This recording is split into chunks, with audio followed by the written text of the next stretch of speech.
Pessoal, tudo bem com vocês? Aqui é a professora Laécia Kelly e hoje nós vamos falar sobre os fungos, que são os seres vivos que estão presentes no reino fungi. O ramo da biologia responsável pelo estudo dos fungos é a micologia, onde o termo mico significa cogumelo, do grego, e logia significa estudo, então o estudo do cogumelo. Entre os fungos existe uma grande biodiversidade, como vocês estão observando aí nas imagens, em diversos tamanhos, cores e formas. Inclusive, existem algumas poucas espécies que emitem uma espécie de luz, né? É o fenômeno da bioluminescência. Mas na natureza existe um código de conduta sobre as cores. Tudo que você vê que é muito colorido, ele está chamando a atenção para si, afirmando que possui alguma toxina. Não coma, porque eles são venenosos. Então, esses fungos vermelhos, amarelos, essas cores muito chamativas, elas possuem alguma toxina. Quais são os recomendáveis para a alimentação? Aqueles mais desbotados, né? Vamos dizer assim, não tão coloridos como o dessa figura aqui embaixo. Tá? Quanto menor a quantidade de cores, menor a toxina desses fungos. Como características gerais, eles são seres eucariontes, já possuem um núcleo organizado, podendo ser uni ou pluricelulares. Nós vamos estudar tanto fungos unicelulares quanto pluricelulares. Eles são incapazes de fazer fotossíntese, inclusive essa foi a característica que tiraram antigamente os taxonomistas lá do reino das plantas, porque eles acreditavam que os fungos, pelo fato deles estarem ali no solo, eles eram uma planta exótica, mas já foi observado que os fungos não têm clorofila e não têm nenhum outro pigmento fotossintetizante, muito pelo contrário. Eles possuem muitas enzimas digestivas e essas raízes que vocês estão observando, onde o nome, na verdade, são hifas, elas possuem várias enzimas. Aqui, um fungo, ele só consegue sobreviver se ele estiver sobre um substrato. O que é um substrato? É toda e qualquer matéria orgânica, pode ser uma fruta, pode ser um tronco de árvore já no processo de decomposição, pode ser esterco de animais, pode ser o couro, né? Ele parasita o couro do cinto, do sapato, de uma bolsa de couro. Então, tem que ter alguma matéria orgânica. Então, as hifas, elas liberam as enzimas sobre a matéria orgânica e vão transformar essa matéria em inorgânica. Então, a digestão do fungo ocorre fora do corpo dele. Nós chamamos de digestão extracorpórea. Posteriormente, ele só absorve aquilo que já foi digerido. Então, eles são heterótrofos por absorção. Os fungos são saprófagos. A gente pode também utilizar o nome sapróbios, onde sapros vem de podre e fagia significa comer. Então, eles se alimentam de matéria em estado de decomposição, né? Matéria morta, promovendo aí a reciclagem. Então, eles se alimentam de substâncias orgânicas, pode ser de folhas mortas, de organismos mortos, ou então de resíduos, contribuindo para a reciclagem da matéria no meio ambiente, né? São seres decompositores. Alguns fungos são imperfeitos, causando aí as micoses, que são as doenças causadas por fungos, nesse caso eles são parasitas. Outros se associam de maneira simbiótica ou mutualista com outros seres vivos, tá? Eu vou falar mais para frente de micorrizas e eu vou abordar agora os líquens. O que são os líquens? Uma associação mutualística que eu tenho na figura entre fungo e alga. Geralmente as algas são algas clorofícias, mas também podem ser as cianobactérias. Esses fungos absorvem a água da chuva como se fosse uma esponja, fornece essa água para a alga faz a fotossíntese, liberando o oxigênio e produzindo o açúcar glicose, que vai servir para a alimentação do fungo. Se a gente tentar separar os dois, eles não conseguem sobreviver isoladamente. Por isso, uma associação mutualística, porque ela é obrigatória. A parede celular dos fungos, ela é de quitina, inclusive é um polissacarídeo encontrado lá na carapaça dos artrópodes. Essa é uma característica que aproxima os fungos mais dos animais do que das plantas. Por isso foi criado um grupo separado para fungos. E também acumulam glicogênio, outra característica de animais. Então, quando eles absorvem o açúcar, glicose em grande quantidade, eles armazenam essa glicose na forma de glicogênio. Olhando para o cogumelo, nós vamos identificar duas partes. A parte que está para baixo do solo, onde nós chamamos de micélio, que representa todo esse conjunto de hifas. Essas hifas, elas podem ser de dois tipos. Ela pode ser septada ou ela pode ser cenocítica. A hifa septada, você percebe que o citoplasma ele é todo fragmentado e em cada citoplasma apresenta um núcleo. Já na hifa cenocítica, ela é toda inteira, não apresenta divisão do citoplasma, ou seja, vários núcleos.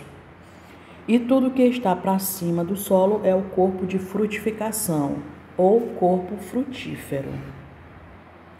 Bom, existe uma diversidade muito grande envolvendo os fungos. Existem fungos que são comestíveis, fungos que são parasitas, mas eles também são utilizados na indústria para fabricar álcool, para fabricar bebidas alcoólicas, na fabricação de pães e bolos, de queijos e até mesmo de antibióticos e anticoncepcionais, tá? Foi descoberto recentemente que o maior ser vivo da Terra é um fungo, é o Armillaria ostoiae. Ele se encontra sobre o estado de Oregon, nos Estados Unidos, e ele tem aproximadamente 880 hectares, o que dá mais ou menos 1.200 estádios grandes de futebol. De acordo com a respiração, eles podem respirar o oxigênio, aeróbios, ou então, na ausência do oxigênio, eles fazem ou promovem a fermentação. São fungos anaeróbicos, como os lévedos ou leveduras. O exemplo é o fungo Saccharomyces cerevisiae, que é esse aqui da figura. Esse é o fungo responsável em transformar um substrato numa bebida alcoólica. Ele se reproduz por brotos ou brotamento, essas estruturas que você está observando saindo da célula, isso aqui é um ser unicelular, tá? São brotos que podem se destacar ou ficam fixos como se fosse uma colônia, tá? Mas são seres unicelulares. E dependendo do substrato, você vai ter a bebida. Por exemplo, se for o suco de uva, ele está armazenado num local que não tenha contato direto com o oxigênio, aí o que acontece? O fungo se alimenta do açúcar, glicose, liberando o gás carbônico e o álcool. Então, a bebida, nesse caso, vai ser o vinho. Se for, por exemplo, a cana, aí nós temos a produção de quem? Da cachaça. Se for aqui no caso da cerveja, né? Seria o que? A fermentação da cevada. Você vai ter a cerveja. No Maranhão, temos aqui a fermentação da mandioca. Da mandioca vai se transformar numa tiquira, que é diferente da tequila, que é a fermentação de um outro produto mexicano, né? A agávea, que lembra um abacaxi, ok? E são vários, né? Se for a fermentação da maçã, a cidra. Se for a do centeio, é o uísque, e por aí vai. De acordo com a reprodução, existe reprodução assexuada ou sexuada. Na reprodução assexuada, vocês lembram que os seres, eles são idênticos ao original, né? São clones. Pode ser o brotamento eu acabei de falar aqui no fungo Saccharomyces, onde esses seres eles são idênticos à mãe. Pode ser por fragmentação do micélio. O que seria essa fragmentação? Na fragmentação, quando você retira um cogumelo do chão, do solo, ele deixa algumas hifas. É o que acontece aqui. Quando você Retira esse cogumelo do chão, algumas hifas ficam para trás, ele não sai totalmente. E essas hifas são responsáveis por surgir um novo cogumelo. Então, ao invés de você estar retirando, você está promovendo uma reprodução assexuada, destacando ele do ambiente. As hifas que ficam, que restaram, elas vão aí ser responsáveis pela produção de novos cogumelos, só que esses novos são geneticamente idênticos ao anterior.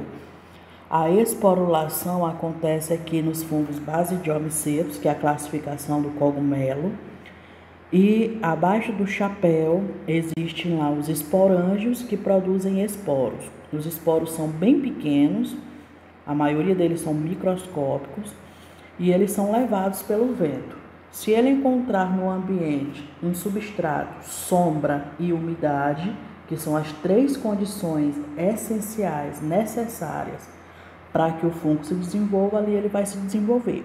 Então, quais são as condições? Um substrato, que é toda e qualquer matéria orgânica, sombra e umidade. Na reprodução sexuada, ocorre por plasmogamia, onde gamia significa casamento. Então, por baixo do chão, as hifas de cogumelos separados, elas podem se encontrar. Então, elas podem estar longe um do outro, mas por baixo do chão, a gente sabe que as hifas, elas crescem em todas as direções. E elas podem se encontrar. Quando elas se encontram, nesse localzinho ocorre a fusão dessas hifas e, consequentemente, a formação de um cogumelo, que é tanto diferente de um quanto do outro. Por isso a gente fala em reprodução sexuada. Eu não posso dizer que é um cogumelo macho ou fêmea, que existe gameta masculino e feminino. Não é isso. Ocorre o encontro, a fusão desses 2 DNA, formando aí um ser diploide. Vamos à classificação aqui. O primeiro, Basidiomicetus. Onde tem esse finalzinho miceto é para fungo. Quem são os basidiomicetos? São os cogumelos e orelhas de pau. São os fungos mais conhecidos, justamente pelo fato deles serem pluricelulares. Então, dá para a gente visualizar olho nu. Eita, que parece que as palavras não querem sair, né? Nós temos como representante o fungos agaricus, principalmente o agaricus campestris, que são os champignons, muito utilizado aí em estrogonofes e em pizza. Temos a Amanita muscaria, que são tão venenosos que a ingestão de um pequeno pedaço pode causar a morte de um indivíduo. Esse fungo aqui de baixo, lembra que quanto mais colorido, maior a quantidade de veneno. E nós temos a Psilocybe mexicana como representante aí, que seria esse fungo aqui do meio. São muito tóxicos, né? Tem substâncias alucinógenas. E nós temos aqui a orelha de pau, tá? Lembra realmente uma orelha crescendo aí nos troncos das árvores. Vamos agora aos deuteromicetos. Esse termo deutero significa secundário. Secundário. São fungos imperfeitos ou conidiais, justamente porque a reprodução deles é assexuada por esporos. Esses esporos são chamados de conídeos. E os conídeos significam pó fino, então a reprodução é através de um pozinho fino. Esses fungos, eles são responsáveis pelas micoses, que são parasitas. Aí você tem o exemplo do fungo Tinea pedis, que causa a frieira ou pé de atleta. Eles podem também avançar em relação às unhas, deixando o tratamento bem difícil. E temos aqui o fungo Candida albicans, responsável pelo sapinho, se for na região oral, na boca, que é a candidíase, ou então na região vaginal. Aí, nesse caso, ele se torna uma DST, tá? na região vaginal, provocando uma coceira intensa. E deve ser tratado com o antifúngico. Continuando aqui a classificação, a gente vai agora para os zigomicetos, onde esse termo zigo significa par, ou então união. Esses fungos, eles vivem geralmente no solo e alguns são utilizados comercialmente na produção do molho shoyu, tá? Que é muito utilizado na cozinha japonesa, hormônios anticoncepcionais e medicamentos anti-inflamatórios. Nós temos como principal representante o do gênero Rhizopus, que é um zigomiceto que se desenvolve a partir de esporos, principalmente que é a principal forma de reprodução desses fungos. São eles que vão causar o mofo, vão apodrecer os alimentos, como o bolor do pão, e ele também está associado a raízes de plantas.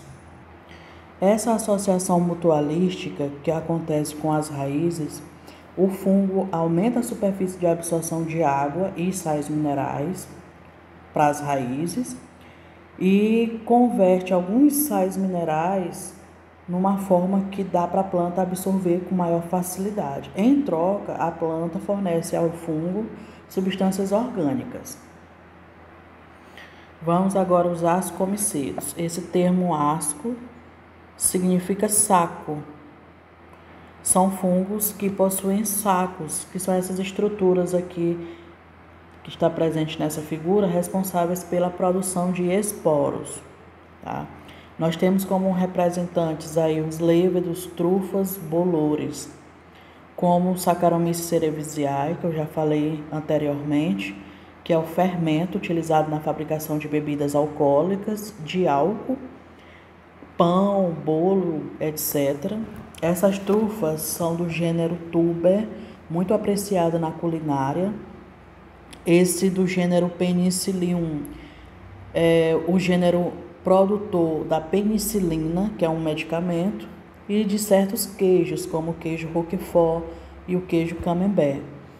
O Clavíceps purpúrea, ele ataca cereais, é o fungo que está crescendo aqui sobre esse cereal.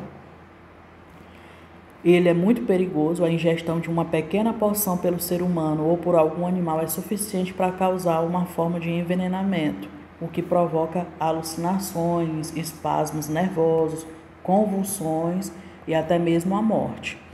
E ele também serve como matéria-prima para a produção de uma droga muito potente, perigosa, uma droga ilegal, alucinógena, que é o LSD, que significa dietilamida do ácido lisérgico. E por último, em alguns livros nem consta, inclusive, a presença dos mastigomicetos, que são fungos aquáticos, também são fungos imperfeitos, como esse Phytophthora infestans, que é um fungo saprófago. Ele foi responsável no século XIX, no ano de 1846, por matar 1 milhão de pessoas porque morreram de fome. Esses fungos destruíram a colheita de batata na Irlanda, deixou uma grande quantidade de mortos, tá? Eles são responsáveis aí pela ferrugem, né, de algumas plantas. E nossa aula foi até aqui, pessoal. Espero que vocês tenham entendido o conteúdo sobre fungos. Até o nosso próximo encontro. Fiquem com Deus. Tchau.